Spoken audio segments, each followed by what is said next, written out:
You're very welcome to the next episode in our Work From Anywhere series. Today we're going to be speaking to a great group of guests about my Work From Anywhere dream, rethinking the future of Work From Anywhere. We'll be speaking to Roberta Sawatsky, Daphne LaForest and Carsten Ryman.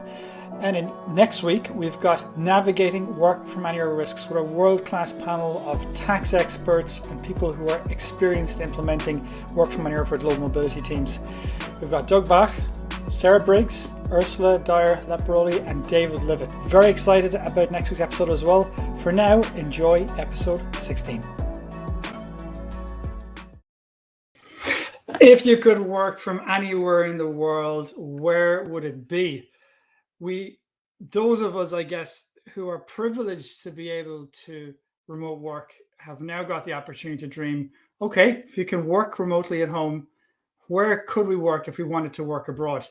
I think for all of us who have been cooped up in the pandemic for the last 2 years, it's an incredibly exciting moment.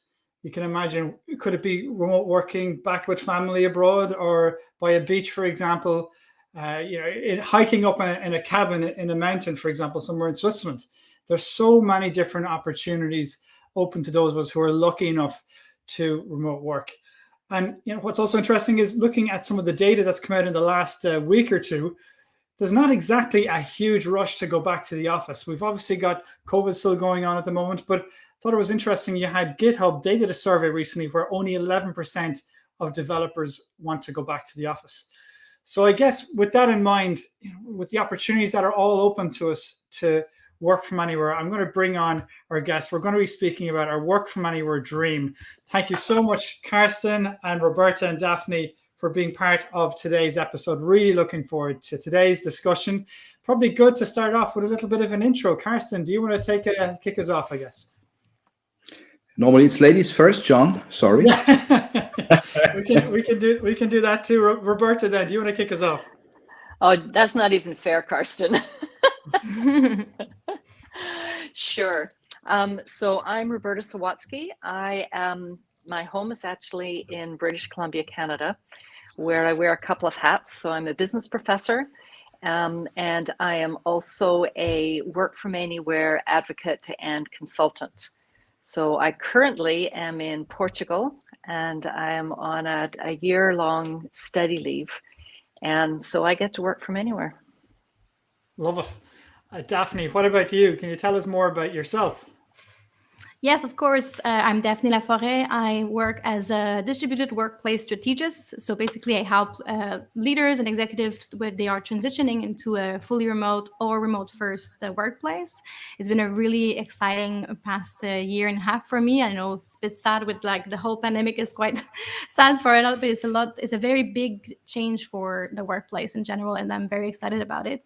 I've been working remotely for over 10 years, and it's been my dream for me to see big organization moving to wanting to be remote first. It was always what I hoped for in the workplace. So I'm really excited to see what the future comes for the future of work coming from me. And now actually I'm based in Berlin also, by the way. So we have Spain. I'm Canadian, so it's just nice to see the fellow.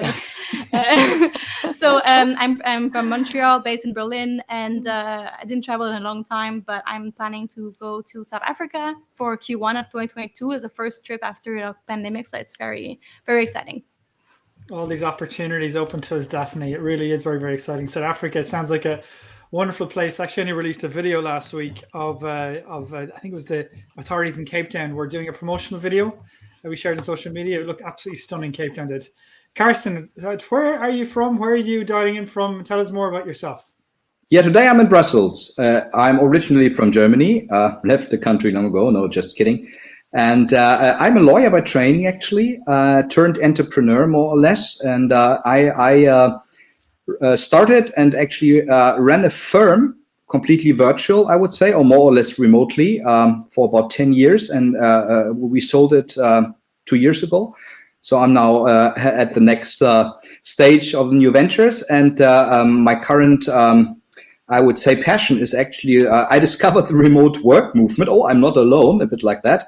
And I'm working on something called Jaloya Club, which is basically, it's a club for lawyers whom we try to encourage and enable, I would say, to to find the ways to work from beautiful places. I'm sure plenty of lawyers that would love to do that. I think that's one of the challenges with lawyers is that, because you're only qualified in a particular jurisdiction, and you can really see the national legislation is so specific to each country. Lawyers don't really have the possibility too often to go and just transfer to another country full time. But if they have the opportunity to remote work temporarily, I mean, that certainly feeds a lot of that insatiable appetite many of us have for travel, I guess. Would I be right in saying that, Carson?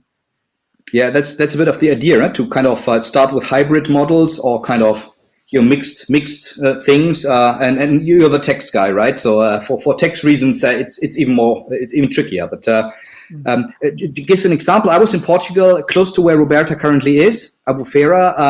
I was in October for almost a week. With just a very short first trip, and I'm definitely going back there again soon, no? And which for a couple of reasons, I would say, and and it's I think it's the future basically, because I mean, there's one good thing about lawyers, they can do most of the stuff remotely today. I mean, in Germany there's still lots of paper in courts and so on, but it's kind of the last days of paper, and the dinosaurs are finally being kicked out of the jungle, and so basically there's new chances also to to work like video. What we're doing here, come on, 10 years ago people refused it. We had a video platform, kind of an early prototype, and guys said, I don't want it, I don't have my tie today, my client shouldn't see me, stuff like that. So I think there's been a lot of progress in the last 2 or 3 years. So the next question for you guys. Best international remote work location you've ever worked in and why? Daphne. Like that you start by me. It's nice. I have very different places that I've been to. I mean, the latest that I've been spending the most time also as an individual, as a couple, and as a family working from there is Bali, which is there's a very good infrastructure, very beautiful community. It's very mixed together with the kind of Western influence as well as the local influence. And it's very well infrastructured for co-working spaces. It's a very leisurely place to live. It's very nice weather, nice things to do. So I definitely fell in love with Bali a lot for working from there, definitely. And I'm trialing South Africa mostly because it's in the same time zone as the EMEA. So since it's the same time zone, it's much easier to continue working with clients that are in the same time zone. So that's why I'm kind of trialing another southern destination. Fantastic. Just seeing all these attendees here. Great to see you all. Great to see you, Christy and Brent and Francine. Benjamin, this is a long one, but he's a corporate nomad. I think a very, very important one that we're seeing now at the moment, because it was, I believe, Gonzalo Hall mentioned recently how pre-pandemic, you basically had about 10% of digital nomads were corporate nomads, whereas now it's closer to 50-50. So this whole opportunity for people who are employees to be able to go off and do their own thing. Roberta, tell me, what is your favorite work from your location you've ever worked for in the past, and why? For me, it is always anywhere by the ocean. So I grew up in Ireland, right by the ocean. And so there's something about that really calls me. So we've had the opportunity, our son and daughter-in-law and grandkids, they're actually living in Helsinki, but they traveled as a family as basically digital nomads for 6 years in Europe. And so anytime we had an opportunity, so we have visited them in Spain, in France, in Finland, so all different places. So for me, it's not necessarily about a specific country as much as where I can be in that country. And having the opportunity. I feel that deeply, Roberta, being from Ireland myself as well, just being close to the sea, really the energy, some of us, the energy that you get from the place is so important. And I think for me, it's exactly being by the sea. I lived in Amsterdam for a couple of years and loved it there as well in the Netherlands. What about you, Carson? What's the favorite place you've worked for in the past for international remote work? Can you see the picture? This is my favorite lake in Italy, actually, where my wife is from. It's the Lago di Lugano. That's the place where I have my best kind of calm moments, so to say, and thoughts. But I'm from North Germany, so I'm a sea guy as well. But it's boring. So just to add to the picture, I have to go to the mountains once a year because my wife loves it. So I think we all agree on sea or mountain, right? 100%. And Daphne, I mean, looking at distributed work, you're a distributed workplace strategist, and I think you've been doing this for well before the pandemic, so you have all that experience of pre and post pandemic. But you're also the podcast host of the Remote First podcast as well. I mean, how do you put all this work from anywhere into context for us and kind of set the scene based on what you're seeing, but with your business and your podcast? Yes, I mean there's a lot happening at the moment. I think that before it was a lot about convincing people that you could do remote work, and as you say, Carsten, that how it's been people were just very refraining from it as like this is only for the digital nomad, the hippies, or something. It's something that's not serious, and now we just see the shift of people just really wanting to have that flexibility. It's a big battle for talent now because the more and more companies are offering remote work or flexible work, the more competitive it becomes to be able to keep these employees in your company. So companies are just all working very hard to be able to know how to make that shift, to be able to allow flexible work in their company. And this is just the beginning because right now we're still in a pandemic right now. So it's not over yet. Unfortunately, it's still a pandemic. So there's still a lot of things we cannot do. But once everything is going to be opening for real, and we're going to have maybe 1 or 2 years in front of us of people who work remotely for some time from home, you'll see people realizing that they can work from other countries, and we will start to really ask for this, and then there will be much more demand for like legislation. There's a lot of complexity that comes with that when it comes to the regulation behind the visas, like how to be able to do that with the right rules, because there was a lot of gray area before, and the more we start, the more we will see more rules coming, like what happened in Portugal with wanting to having a bit more control over the well-being of the employees. And it's just, I'm very curious to see like how it's going to be the next couple of years, and how people will be asking for be able to travel. I've been seeing in the past year basically many people during the pandemic wanting to relocate back to where they're from. So maybe they relocated to London or to Berlin for work, and realized that they could actually work back to where they actually are from, where there's no work opportunities, where they didn't have a work opportunity at that time, but be able to do the same job with their family close to them. So there's still a lot moving on, and with the podcast and everything working with the clients is just something that we see. There's a lot of like moving pieces still in that. It's definitely not over. They're figuring out. It's really tricky. I mean, a couple of things that play into that. For example, just take tax. What we've seen in the last year or two, because of the pandemic, the tax authorities have been a bit more relaxed. They've recognized, people have been moved around, wasn't within necessarily their control, COVID restrictions, etc. And so they were quite relaxed about the number of days people were in different countries. That is definitely going to change next year. We're already seeing they're starting to get much stricter, for example. But against that, then you've got people requesting have like experienced remote work. They want that flexibility. It's not going to go away anytime soon. But then in tandem with that, exactly like you say, work from anywhere kind of coming along almost like an employee benefit now, that especially in the tech industry, this is seen as a very, very important employee benefit. Whereas, for example, if you're in a heavily regulated bank, those regulations are going to work against you.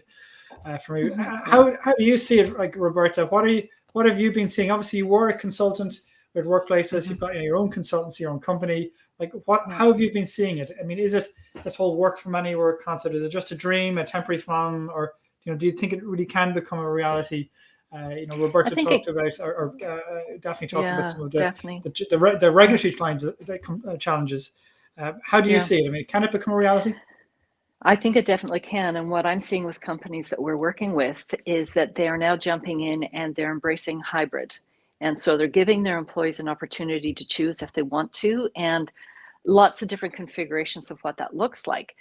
But what they're realizing is they need training on how do we actually do that. And so that's where we really come in and work with organizations. So how do you communicate? How do you collaborate? All of these different things. So these are seasoned managers who are feeling somewhat exhausted coming out of all of the lockdown, but they know that they can't do things the way they've always done it before.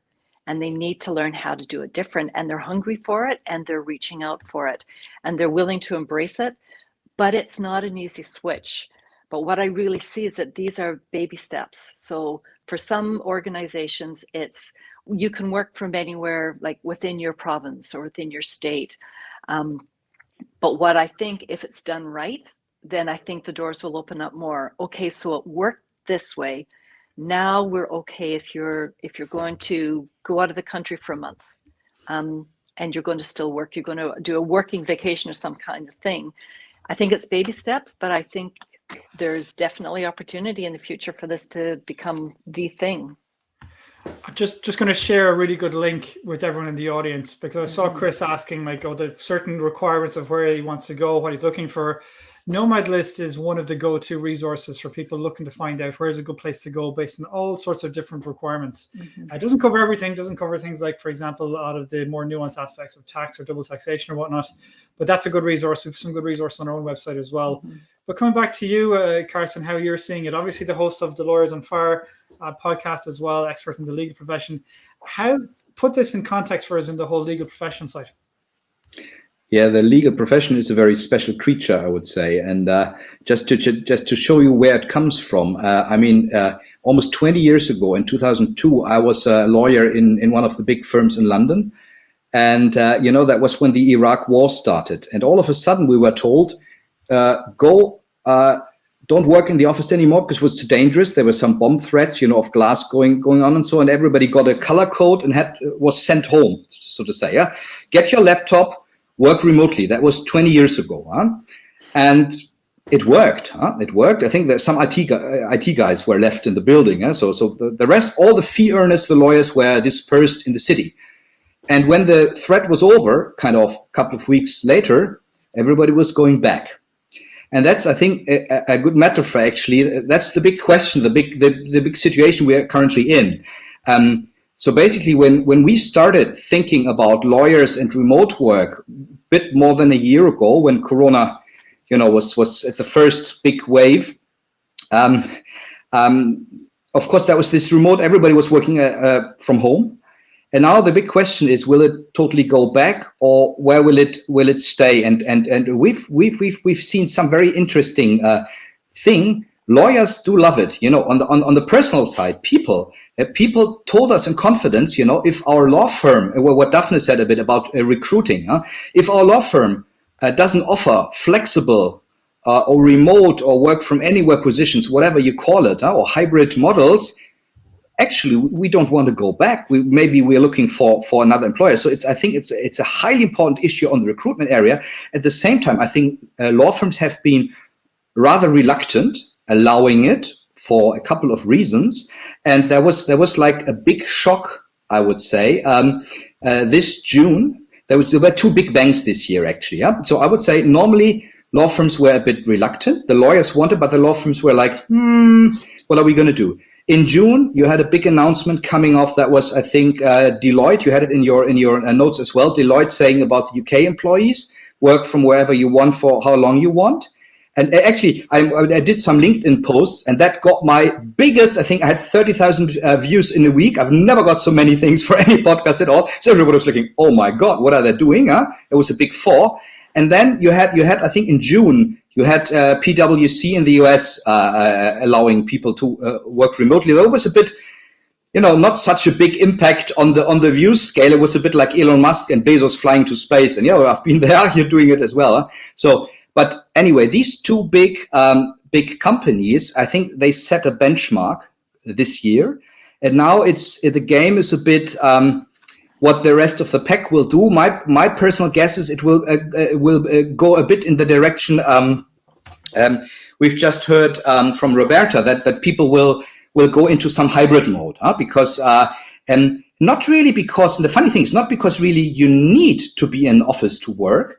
But you need, or it's better to be in office to, I would say, for the social dimension, and this is a tricky one for the law firms, for the control as well. I think the big issue is about how modern is the management, and do you really trust your employees? Because if you trust them, you can you can let them go, to say, yeah, you can you don't have to hold them tightly closer. I think this is a big discussion going on currently, and it's I think it hasn't been decided if it will be called back to the office when it's over, hopefully at some point, or not. Daphne, do you want to jump in there? I just want to add something there because I found it quite interesting that there is like the classic firms, and we've seen actually in the past year and a half, a lot of the paper-focused industries like law, notary, accounting, doctors, all moving towards tele services, basically. So you would be able to actually go to the notary. I sold my house online last year with a notary completely remotely. We see more like law services being done online, doctors giving a consultation online as well on an app. So I think the industry is changing as well. So maybe it won't be as the industry we used to see, of like the service we used to see before, and just become a company could become a law firm, could become an online only firm, and then slowly have just the industry shifting towards something different, which will make remote work more possible for these industries, basically. What do you, I think some of the comments. Go ahead, Roberta. I was just going to say some of the comments that are coming up about one of the challenges is the fact that hybrid is challenging, and some people may actually avoid it because it is challenging. But right now in the research that I'm doing, everybody that I've spoken with, they're saying we want to do hybrid because they want to have both aspects of it. And I think for so long we have been saying that it's either remote or it's co-located, you know, decide and go and do it. But I think because it is challenging, some people may decide, I don't want the effort to do it, but I really believe that putting in the effort, it's what your employees are asking for.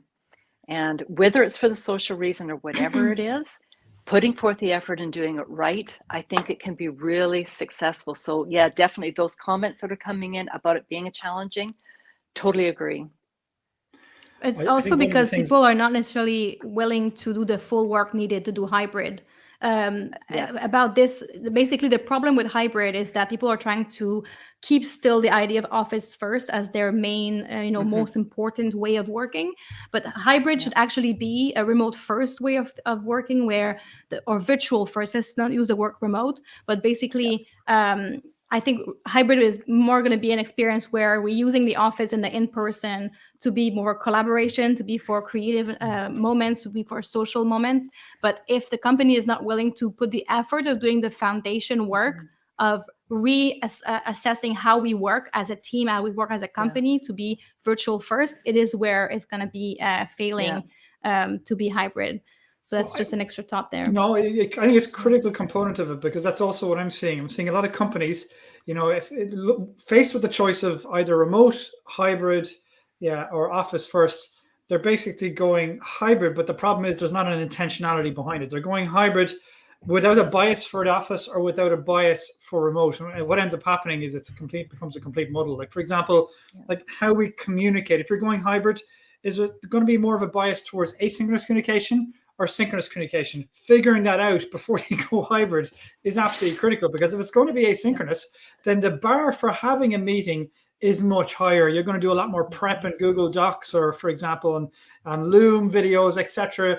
Everything asynchronously, so that when you have a meeting, it's there to decide. Whereas, for example, if you're going for back like hybrid with an office bias, well, then you're going to go back to the office. You'll have a much lower bar to have a meeting. For the meetings, they'll be there for discussion and for kind of deciding as well. Completely different approach to the tool set you use for communication. So I think it's a very, very tricky one. I don't envy companies trying to figure this out.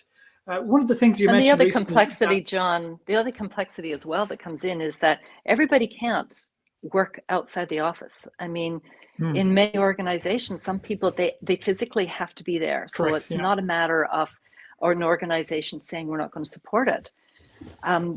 But what you are saying, I think, is so important. If it's going to be office centric as opposed to virtual centric, and I like using that better than remote centric, Daphne.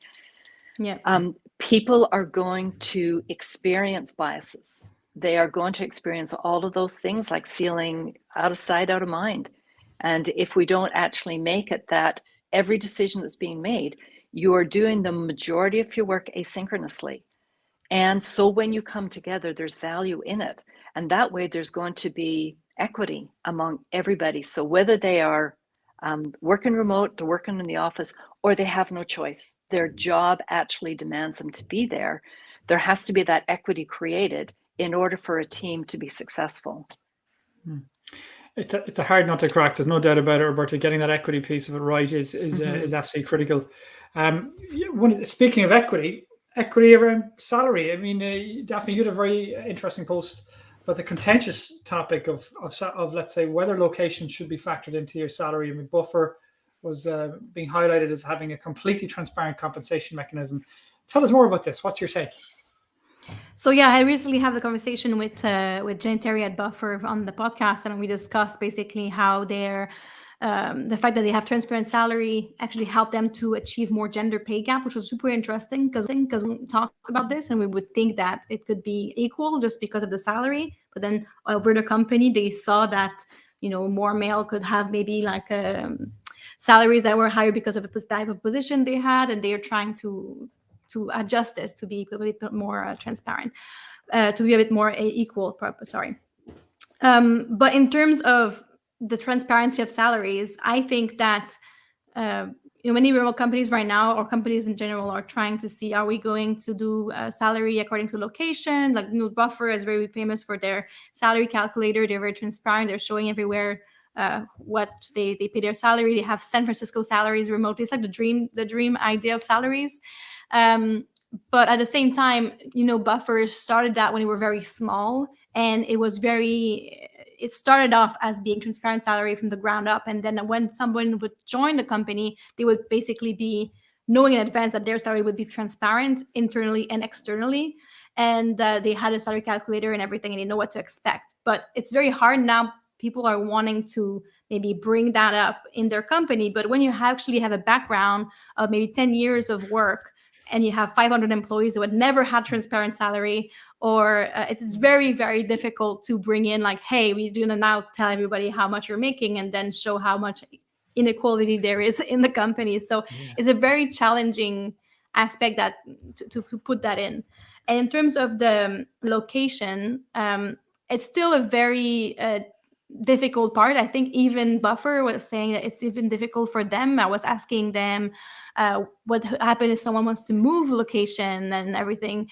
It's very difficult to really see like how we can. There's not necessarily an answer to this. It's a very challenging topic, and I think we will see with time like how it works and how it happens with different companies. One company to follow, I think, at the moment is Spotify is very good at assessing the work from anywhere setup, where they are allowing people to relocate to another different country. They have like different setup, and they might have like an average for salary that is I don't know exactly for the salary there, but I know that they have like a setup in place to be able to relocate if you want to. But it's very hard. This topic is such a challenging topic. It's hard to have answers, and it's a very divided.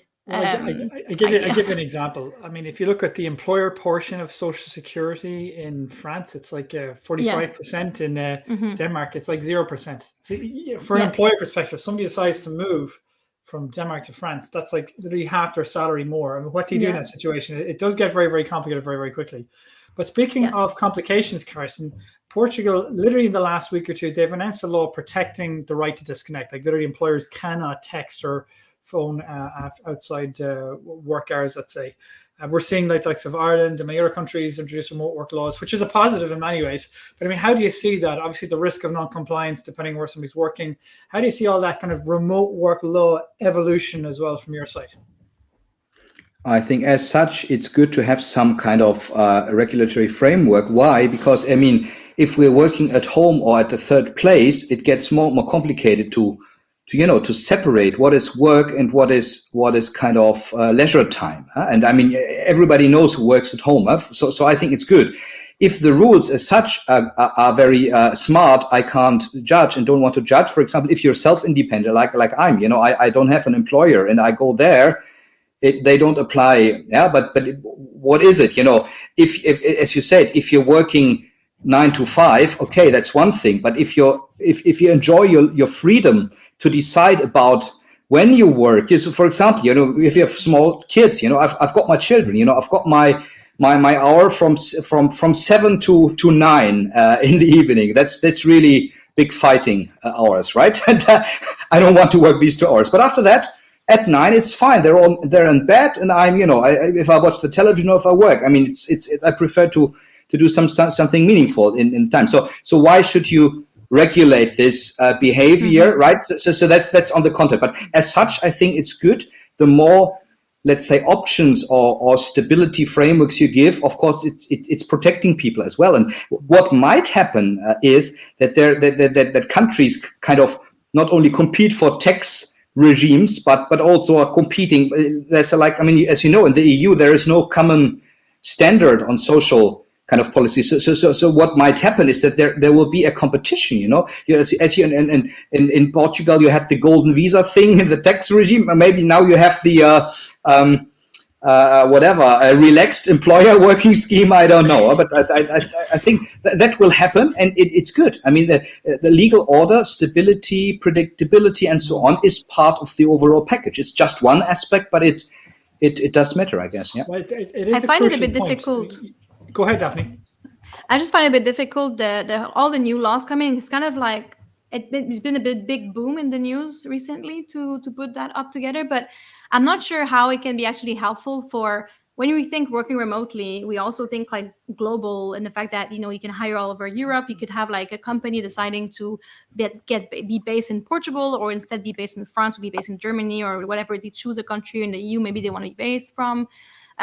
Depending like exactly the time zone you are at, like it doesn't make much sense to me, like that 9 to 5 thing of like after work. It kind of like it's trying to put boundaries of like what we know of work, but is it really what work is, like the 9 to 5, like you're saying, Karsten? Like maybe we don't want this to be a 9 to 5, and why would you want to put laws on top of it? In Germany, I had some situation where they wouldn't want to put work from home, or they would like to name it very specifically to be mobile work instead of work from home, because there's different legislation related to that. And if they do, you wouldn't know it, Carson, because you're the professional in this. But I was just very surprised of how actually putting rules can be protecting, but then also be very restraining for the employee themselves. Yeah, and it was a very good point, Daphne. I think I tend to agree with you that I think in the Portuguese law, I don't know the exact details of it, but more or less the employers cannot contact the employee outside of working hours or cannot ring them. But then with remote work, one of the biggest things we're seeing is the flexibility just to work whenever you want, whenever you're most productive. And you don't want to have too much hindrance from a regulatory perspective as well. You want to give people the freedom, but also the protection as well. So it's a tricky balancing act. Speaking of balancing act, proximity equity, Roberta, you've been doing research on this. What is it telling you so far? Mm-hmm. Something, whenever I started doing my research in this, the intent was to really think through what does it mean, and how do we make sure that proximity equity is in place. So meaning that everybody has access to the same material no matter where they are, when they're working, where they're working from. The interesting thing that I'm finding through my interviews is that it keeps coming back to leadership. So we can put all kinds of things in place, but if we don't have leadership of teams, so I'm talking about in the context of working for somebody else, where you are part of a team. If you don't have a leader who is totally supportive and very, very intentional about every single person having equitable access, their leadership style speaks to that. Everything has to speak to that. They have to have systems in place. They have to have processes in place so that everybody has the access they need when they need it. So, change in leadership. Oh yeah, like it does. It starts at the top. There's a lot of things, a lot of movements that can be like groundswells. But whenever you're talking about proximity equity and the respect and the care that is needed for the people that you're leading, you can't pass that on to anybody else. And so even when you're mentioning this Portugal thing, I totally agree with everything my colleagues here have said. What I do appreciate it is the intent behind it. so that people on teams are not bombarded 24/7 by their employers, which again speaks to what's happening. What are the messages that are being given to the people that are leading these teams, and training them to say, you just don't do that. But you may have somebody on your team, like you're saying, they love working from 9 till 12 at night. And is it okay? Are they okay with their boss, their team leader contacting them at that time? So the intent is good, but those conversations between the leaders and their team members, they can't be replaced with a rule and a policy. So completely agree. Yeah. I comment here from Brent talking about, for example, the banks having moving allowances back in the day. And then the next question he has here, in a previous session, we discussed digital world citizens and some implications. How do governments raise funds to pay for healthcare, roads, etc.? So basically, I guess maybe what Brent is getting to here is that you're seeing, for example, digital nomad visas. Some of them allow 0% income tax, for example. You know, on the one hand, digital nomad visas are much more valuable to destination in that they can generate a lot more income tax and, well, VAT receipts in terms of the spending, for example. But then balancing it with the fairness and equity side of it. Any of you guys want to jump in on that one? Again, in terms of how do you raise funds from these very, very digitally mobile, kind of almost location-dependent people?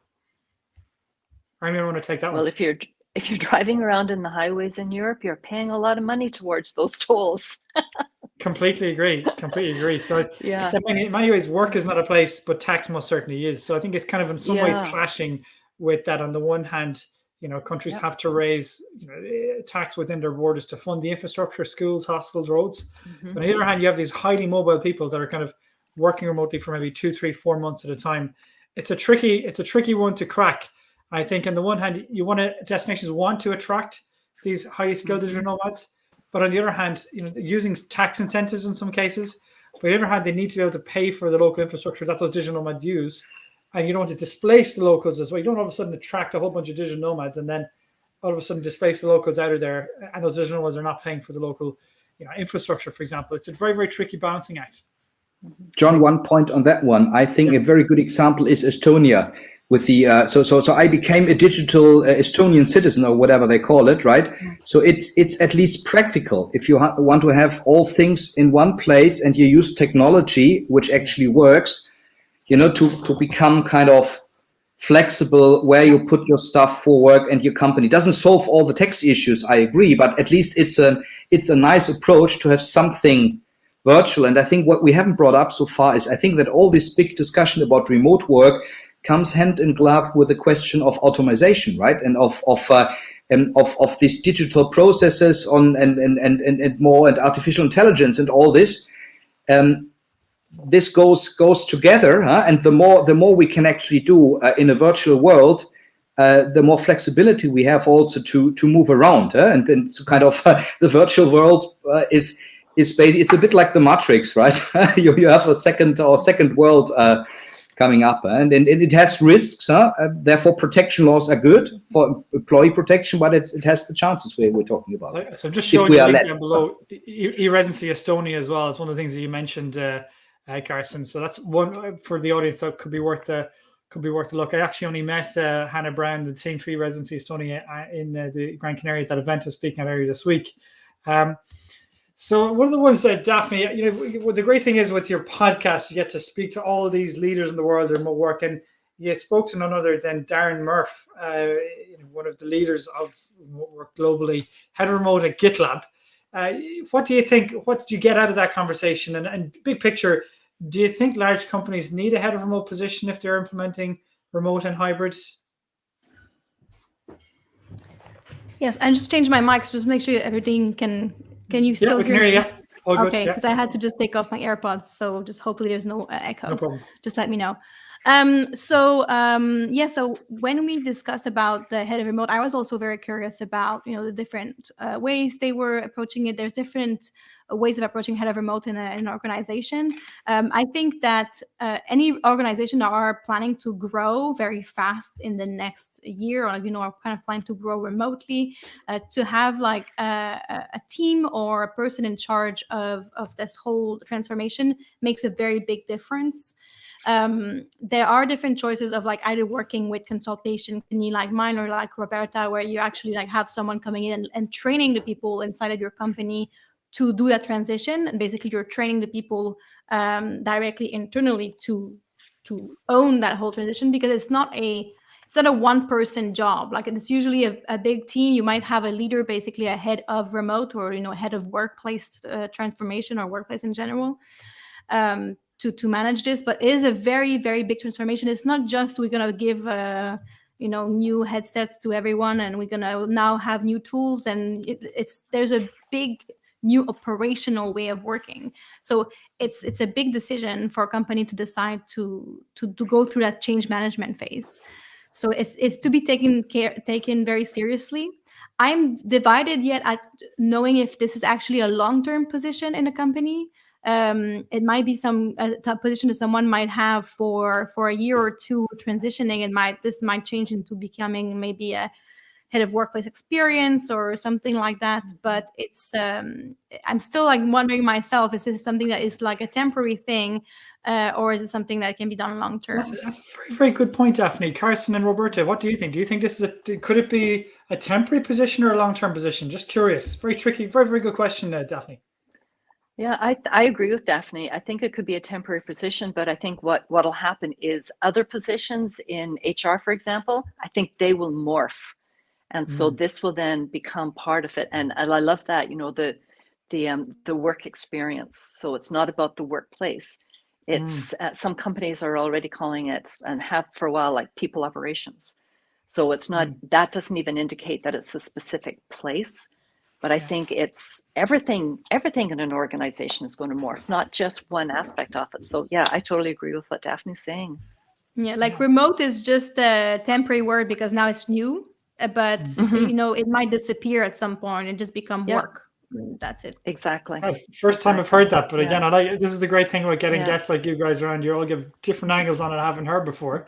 One of the things I've seen. The other thing too, John, just to interject, that I wonder about whenever we talk about work from anywhere, we kind of have this idea that, we're going to get on a plane, we're going to fly to some exotic spot, we're going to be working there.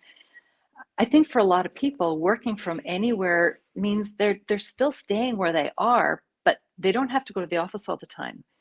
So when I'm at home in Canada, there's sometimes I want to work in my home office. Sometimes I want to go to a cafe and just have the buzz of people around me, or I want to go out to a park, or I want to go and work.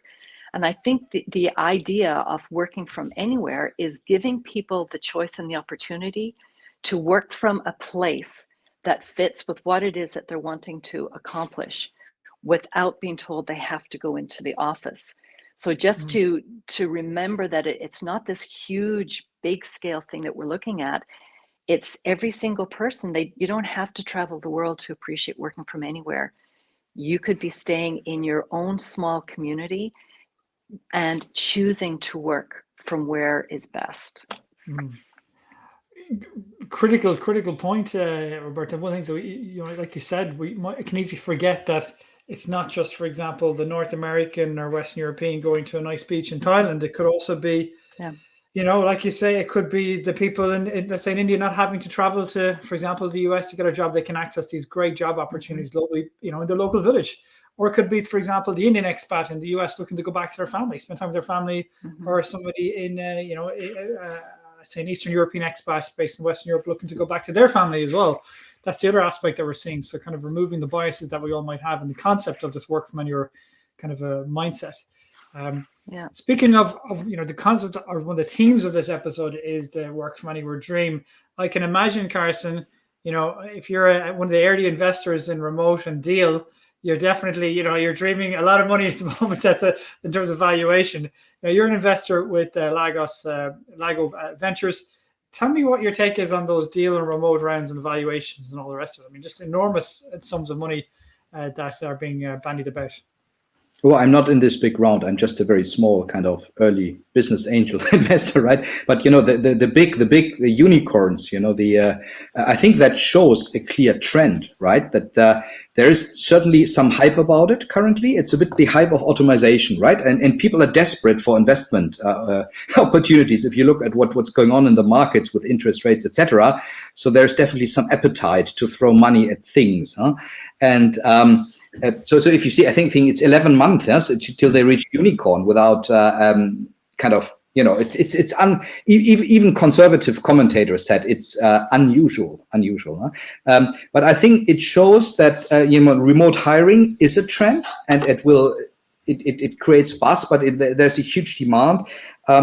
What I found striking is, you know, if you look at VC companies, most of them SAS, you know, software as a service companies, they have a future of work company in their portfolio. So I think everybody is looking at it. I particularly found interesting this book here. I just brought it. I don't know if you know this one.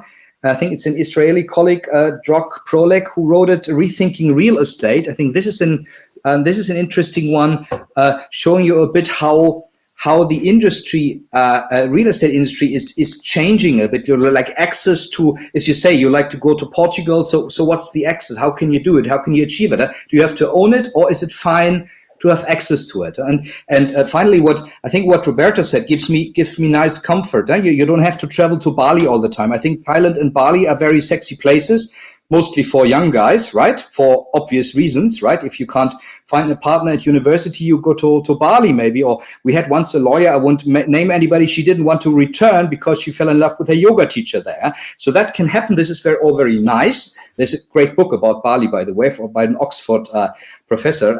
But I think in the long run, it's not just places, it's also people. And as I said in my little personal example, you know, I like to work where my family is. I want to see my family. I don't want to work in Bali all the time. And, you know, if my kids are in Brussels, it doesn't make much sense. Huh? So, all in all, I think a big question, if there's anybody listening in and has some idea how we can address it, I'm currently driven by the research into sustainability issue. Huh? The problem we are currently having is, if we send people to Portugal, they have to use a plane, which is not really good for the environment, right?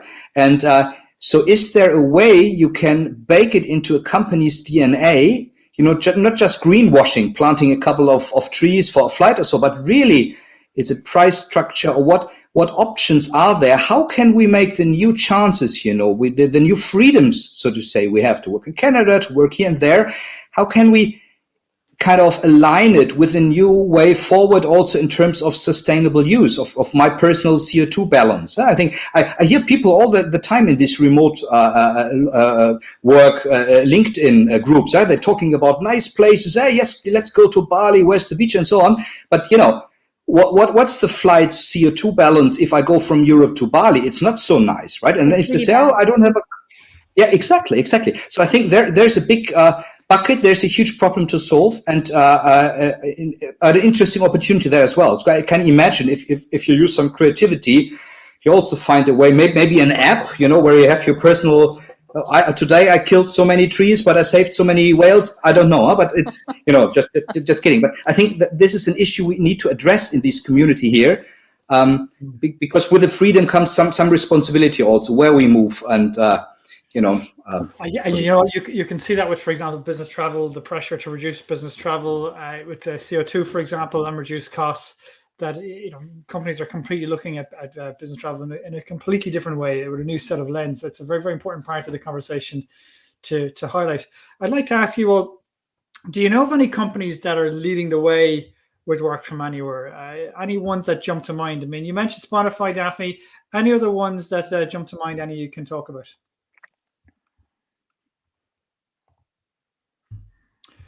There's certainly a couple. HubSpot are doing it now, where they're basically saying, there was recent posts on LinkedIn where they're doing a 90 days work from anywhere. Revolut are 2 months, I think. Blue Ground is another one as well.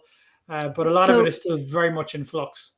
Spotify is just, it's not from conversation that I had, it's just by having, being part of a bit of the events that they've been doing about their programs. Yeah. So, but I'd love if somebody can connect me to someone at Spotify. I really want them on the podcast. I've been trying for some time because I really want to talk about that. But recently, one of the team members were saying that at Spotify, what they've done is that every employees can request for, I think, every 12 months or 18 months to change location. And they will support them in the legislation, the movement of the payroll to be changed to another country.